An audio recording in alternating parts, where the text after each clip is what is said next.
Mag-ingat daw po sa mga ibinibigay at tinatanggap ninyong mga regalo. Babala ng grupong Eco Waste Coalition, may ilang mga produktong naglalaman ng nakalalasong kemikal katulad ng lead at mercury.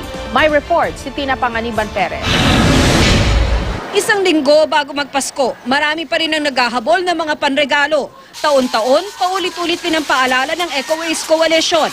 Kilatising mabuti ang mga bibiling panregalo, lalo na kung para sa mga bata. May mga produkto raw kasing posibleng may mga nakalalasong kemikal, gaya ng lead, mercury, cadmium, arsenic at chromium na nakakaapekto sa utak at pinaniniwala ang nakaka-cancer. Marami na rin naglipana ng mga mumurahin at walang label at may mga toxic na mga Christmas gifts. Ang Kapaskuhan ay panahon ng bigayan at mahalagang ating siguruhin na ang ating mga inireregalo ligtas mula sa mga kemikal na nakalalason. Payo ng Eco Waste Coalition sa mga mamimili, suriing mabuti ang produktong bibilin. Tanungin ang nagtitinda kung saan ito ginawa, ano ang mga sangkap at kung ano-ano pa. Amoyin ito pag mabango o amoy luma, kung makintab o matingkad masyado ang kulay, o kung nalagyan ka ng pintura pag ito'y iyong hinawakan, baka ginamitan ng lead ang pintura. Ang ilang nagtitinda at bumibili ng mga laruan, marunong ng kumilatis.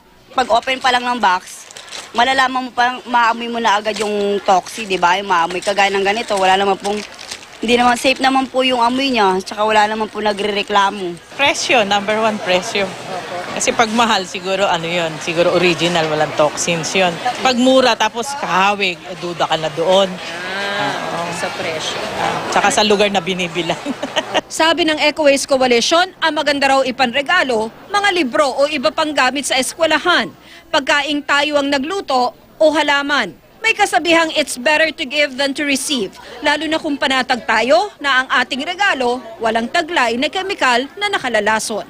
Tina Panganiban Perez, GMA News.